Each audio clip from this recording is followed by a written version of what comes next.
Hello, good morning and welcome to the sports segment here on Sunrise on CFM 92.7. My name is Owuraku Ampofo, and coming up in the next few minutes we'll be touching on the 30th Ordinary Congress of the Ghana Football Association, which was organized on Tuesday at the Ghana Soccer Center for Excellence in Pram Pram. We would also touch on the African Games spending because there's a new development, and the Black Princesses were in action on Tuesday night as they face South Korea ahead of the Women's World Cup for the Under-20, and there were La Liga games as well as transfer stories as the window officially shuts on Friday.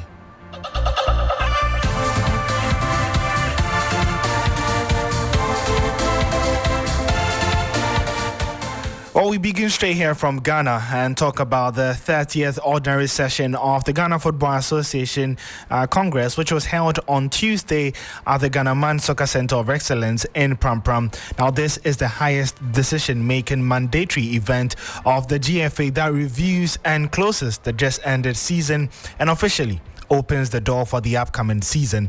My colleague Billy Shen was present at the event and put together some of the key takeaways from Pram Pram.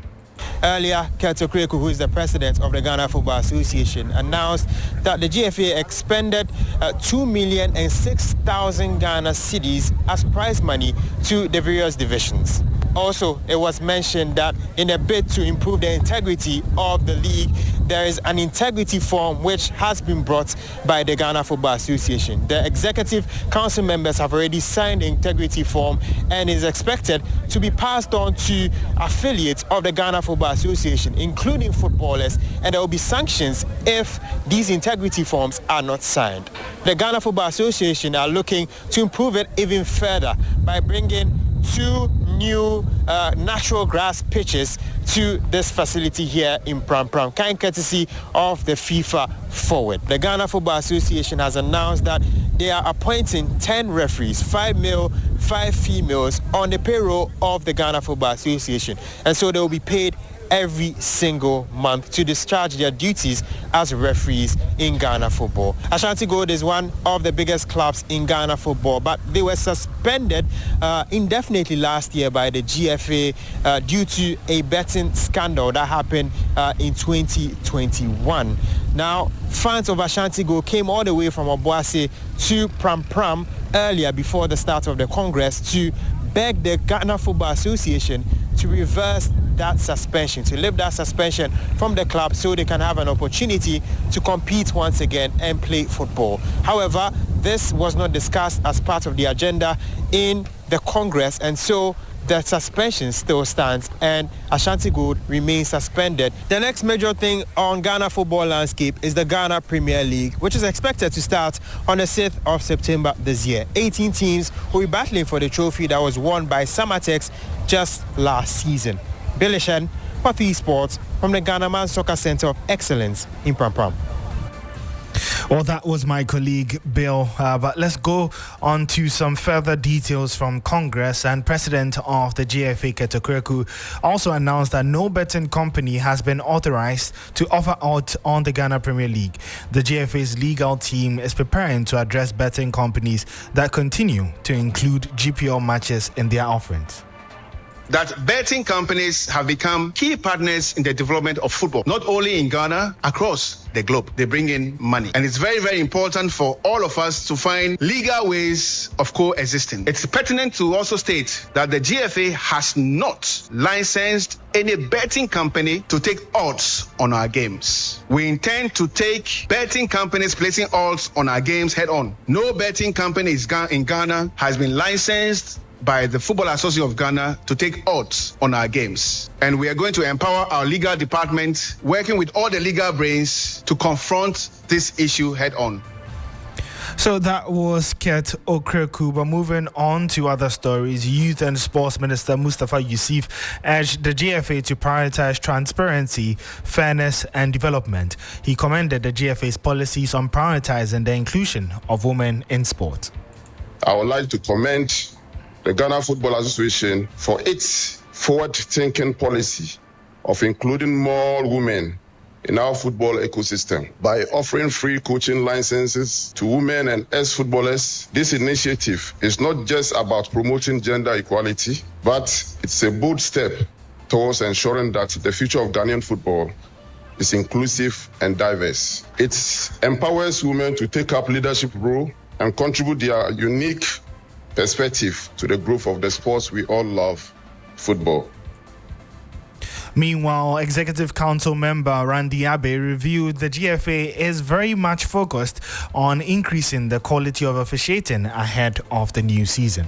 There's a need to do a lot more. Now, the issue is that these tests are instituted for the very reasons why we are having this discussion. It's about improving the competence, the capacity of our referees, and of course the standard and quality of refereeing. And so, I mean, these are supposed to elicit some information for us, and then what we do with the information is what is important. So once you've conducted this test and the test shows a certain level of weakness in certain areas, then that provides the referees manager's office and the GFA by extension the opportunity and in fact the guideline in terms of the areas to improve, the areas to work on. And so I think that we need to appreciate it within that context. To some more stories where the Forum for Accountability and Justice, a public accountability and social justice interest group, has called for further probe into the spending of the Accra 2023 African Games. They want further answers from the Minister of Sports, Mustafa Yusuf, who went to the Public Account Committee. Here's more from my colleague, Noble Crosby-Annan.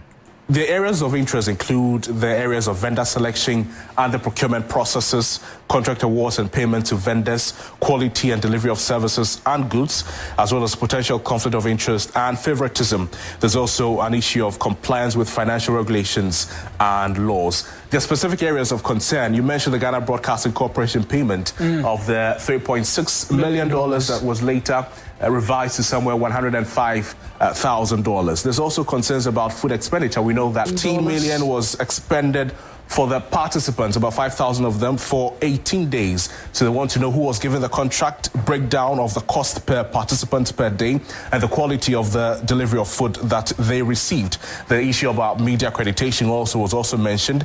The amount stated for media accreditation at the games, they want to know who was awarded the contract and all of that. So they're saying that all these things, if you put them together, there are some concerns about conflict of interest that does not sit well with them at all, and they're demanding that the OSP investigates this.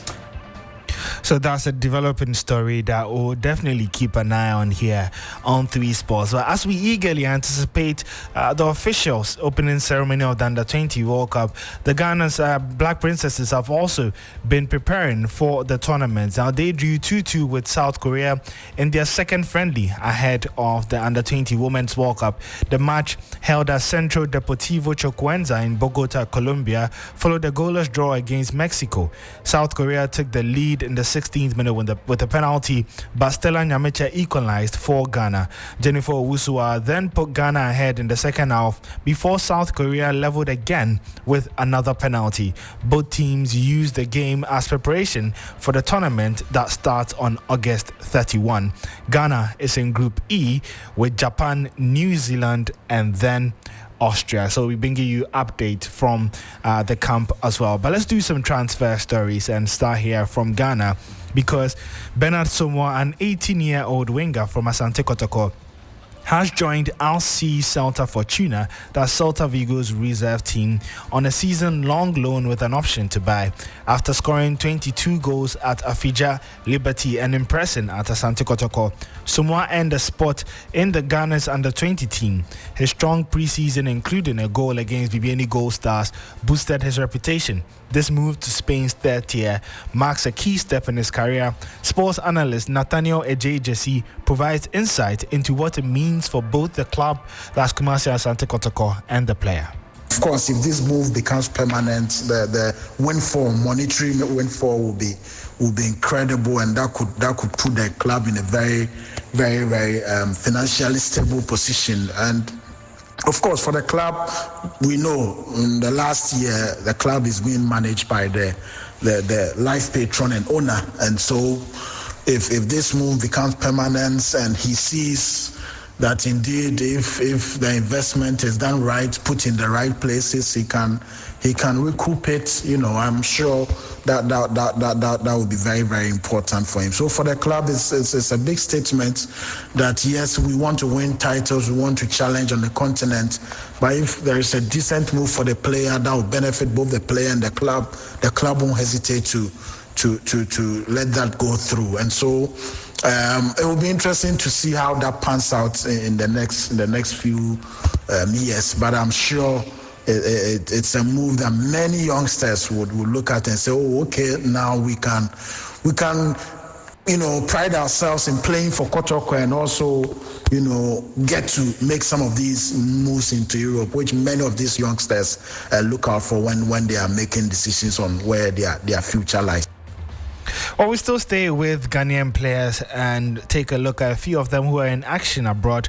Ghana forward Jordan Ayew made a spectacular official debut in his first start, playing a pivotal role for Leicester City in their 4-0 victory over Tranmere Rovers in the English League Cup.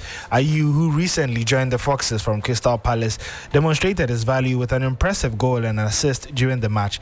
The Ghanaian striker opened the scoring for Leicester in the 38th minute, unleashing a powerful shot from outside the box. He further contributed to the team's success by setting up Wilfred Ndidi for the third goal in the 71st minute. Steph Mavididi and Harry Winks rounded out the scoring, each adding a goal to secure a convincing win. In Spain, defender Abdul Mumin had a very good game for Rayo Vallecano, despite being on the losing side in Spain in the Spanish La Liga matchday 3 on Tuesday evening. Dani Olmo marked his debut for Barcelona with a winning goal in a 2-1 victory at the Vallecas. Unai Lopez had given the host the lead before second-half strikes from Pedri and almost sealed the win for Hansi Flick's side. The win also means that the Catalan side's perfect start to the season continues as they make it 3 out of 3 wins in La Liga. It's the first time they're achieving that since 2018, and they move top of the table. Abdul Mumin had the most clearances in that match as well, and is currently averaging 8 clearances per game in La Liga, which is the most by any player. But let's do some more transfers, where Arsenal have officially signed Spanish midfielder Mikel Merino from Real Sociedad for a fee up to £31.6 million. The 28-year-old Euro 2024 winner joins on a 4-year deal with a 1-year extension option. He is Arsenal's third summer signing, following Ricardo Calafiori and the permanent acquisition of David Raya. Head coach Mikel Arteta and Mikel Merino have been already introduced to each other and started training, and the Spanish coach is excited about the potential that the midfielder brings to the team. Positive news. Miguel, welcome to our home.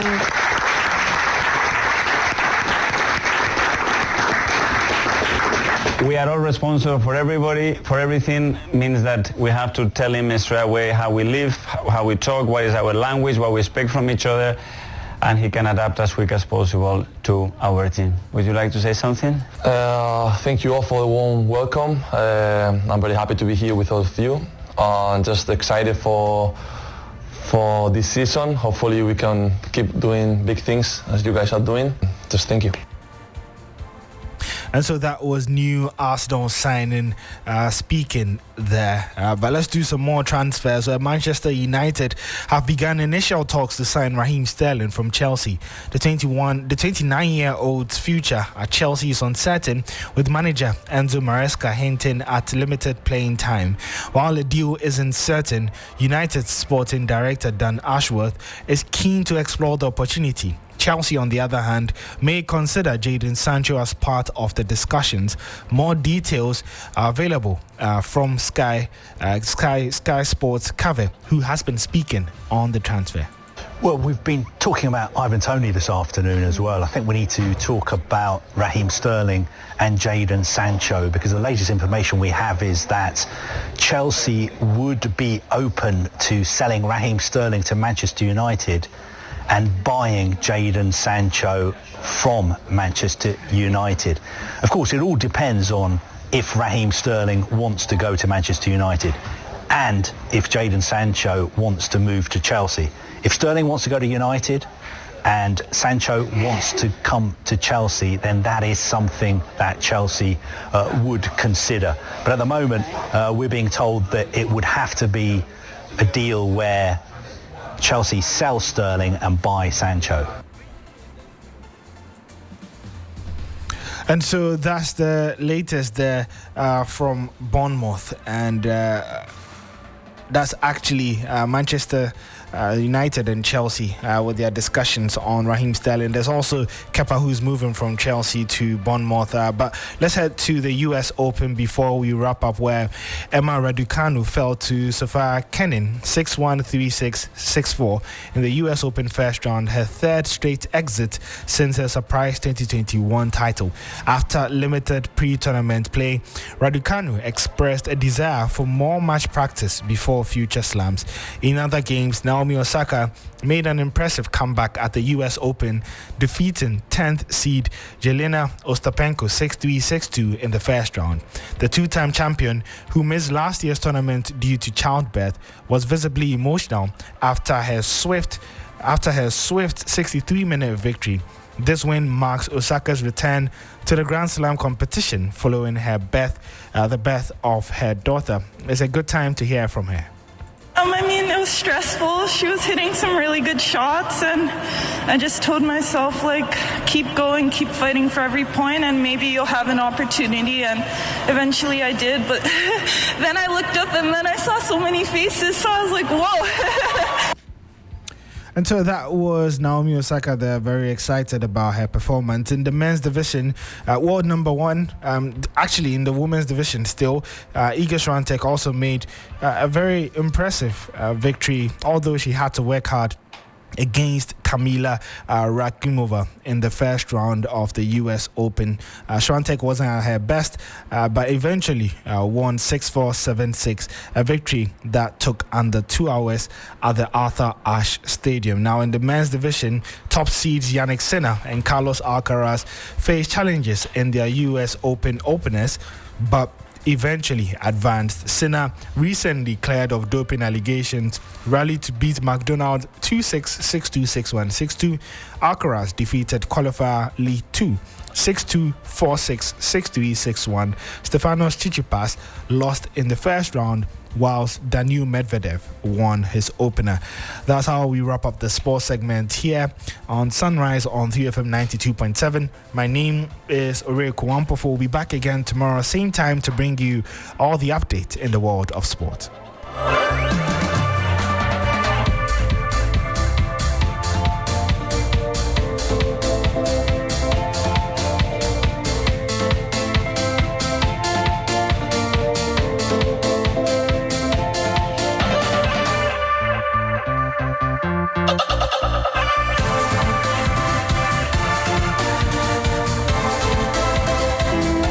3FM Sunrise, 3FM Morning Show.